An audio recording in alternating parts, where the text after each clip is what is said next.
So today is the 17th of August, 2011, and I've just completed my first full day in New York City. Yesterday I came here on the bus, and today was my first day of sightseeing. So I got up to lots today. I got lots of sun on my face. I know I got a little bit burnt on my nose, even though I put on sunscreen. But my mistake was that I didn't bring the sunscreen bottle with me. So as soon as I sweated in the first hour I was riding, all the sunscreen was gone. So I wasn't able to reapply, and that's why I got a little bit burnt. But I put some aloe on it, and hopefully it doesn't amount to too much. Anyway, so I'm just going to... I brought my camera with me, my little handheld camera with me all day. And right now I'm using my netbook's webcam and external microphone to record what I'm saying right now.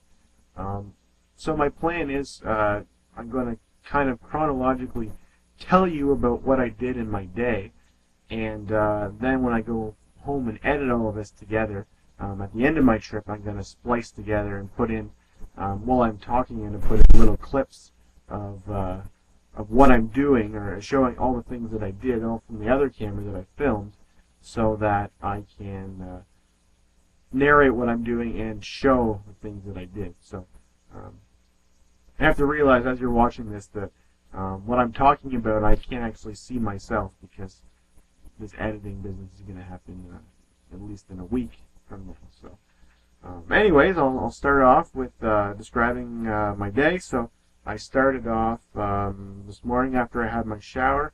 I went out on my bike, my first real riding on the streets, and I was out in search of a place to have breakfast. So I didn't really have any particular place I wanted to go. I just wanted to see what was available. So I just basically rode down one street, and when I got to there, I turned another street and just kept going and wandering around until I found a place that looked like it would be good to try for breakfast. So the place that I ended up finding was a little cafe that was over in TriBeCa, so not too far from here. The hotel is located in West Village, and TriBeCa is just a little bit below that. And if you're wondering, if you don't know New York City, TriBeCa is a district, and it's the word is made up of other words. TriBeCa represents the triangle below Canal Street, TriBeCa. So that's where I went for breakfast, and it's a little cafe. I got a bacon and cheese omelet with toast on the side, and also home fries, and I got some TriBeCa orange juice as my drink for that. And that was a pretty good meal. It was quick and easy, and I enjoyed it. So my plan for the day, so basically for my whole trip, I made a big list of all the things that I wanted to see. There was about 90 things on the list, or maybe 100 by the end of it. I don't remember. But basically I had all these little things I wanted to see. Some things were really big things that would take, a few hours to do, and other things were just little 5-minute stops, just, a building I wanted to see or something. So when I was planning my trip, I figured out how many days it was going to take me. So I took all of the items on the list, and I sorted them by location, and then I grouped together all the ones that were kind of in the same general area for a designated day. So the day that I had planned for today was to do the lower part of Manhattan, the very low part, which also included taking a ferry from Battery Park over to the Statue of Liberty in Ellis Island. So anyways, that was my plan. So after having breakfast, I just sort of wandered my way down through the streets towards Battery Park. I didn't take a map with me or anything. I just figured I kind of knew where everything was, generally where things were, and I kind of had some addresses of places that I was going to go to written down, or not necessarily addresses, but I had the crossroads, the two roads that intersect, that are nearest to all of the locations that I had. So there's about 10 or 12 different places that I was going to see today, and that was just my plan, was just to sort of wander around and see things, and that's just sort of the way that I wanted to do this trip. I wanted to just go on the fly, not really have a schedule to meet, just sort of wander around and look at whatever seemed interesting to me. So anyways, like I said, I was wandering down towards Battery Park, and I followed the Hudson River.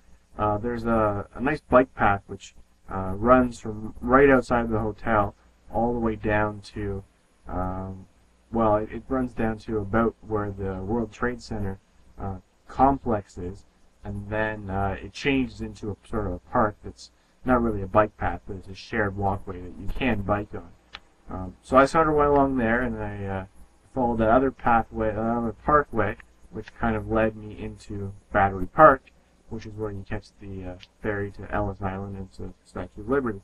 So when I got there, I sort of looked around a little bit and just looked at the park, and then I looked into, buying the ticket to go over to the Statue of Liberty in Ellis Island, and basically the lineup there was just quite long, and I'd read about this ahead of time that you really got to get there early if you want to get if you don't want to have to wait all day, or you can book the tickets in advance, which I kind of didn't want to do because I didn't really want to have a set time that I needed to do something, because as I said before, I just kind of wanted to do things without a schedule, just kind of on the fly. So so I got there and it was about 10 o'clock already. I didn't really go too quickly in the morning just because I had a really long day the day before and I just kind of wanted to sleep in a little bit, and I ended up getting up at about 7:30 or so.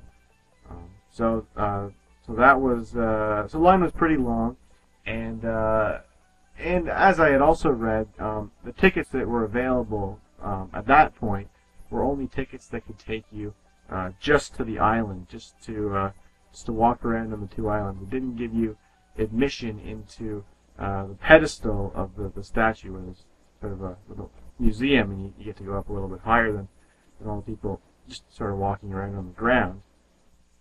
And well, to get up into the actual crown at the top of the Statue of Liberty is not, you have to book that like months and months in advance, and I definitely didn't do that. So, but my hope was that I could get maybe into at least the pedestal. But at 10 o'clock there was nothing available like that. But they said that they gave away 4 passes to the pedestal every morning at 7 a.m. or 7:45 a.m. So my sort of what I was thinking, and I figured it was kind of late in the day, and there was no chance of me getting up to the pedestal. I thought, okay, well, why not I postpone going to the statue until another morning where I can just get up really bright and early and get over there, as fast as I can, before 7 o'clock, and wait in the line and cross my fingers and try and get one of those 4 spots on the pedestal, just because, I'm only here now. I'm here right now, so might as well try and make the most of what I can, if it's possible to do it. So I decided, since the line was long and since all of the other things I just mentioned, it made sense to try and save that trip for another day. So maybe tomorrow, I'm thinking, actually. So anyways, I sort of wandered around Battery Park a little bit just because I wanted to see that. And I figured on the next time I came to the park there, I probably just wanted to get on the ferry and not spend too much time, sightseeing around that area. So I just kind of looked around, and I've got some clips that are probably playing right now of the things that I saw at Battery Park. Battery Park has a long history. The battery there, the big building there, was actually, I believe, part of the original structure that was built back when it was under control by the Dutch before it was New York, when it was still New Amsterdam. So that structure is very old. So after Battery Park, the next place I wanted to go was the World Trade Center complex. So I made my way over that way, and en route I saw this interesting parking sort of situation that was going on. I saw that there are some cars parked along the street, and they're parallel parked, pretty close together.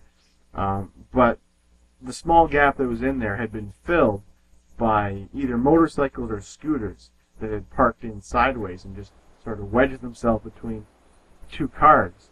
And I thought that was kind of interesting because I've never seen it done like that before, and I can't imagine what the driver of that car would think when they got there and they're trying to get out, and there was absolutely no space ahead of them or behind them to get out of their parking spot. I don't quite know how that works, but I'm sure there's a logical reason for that.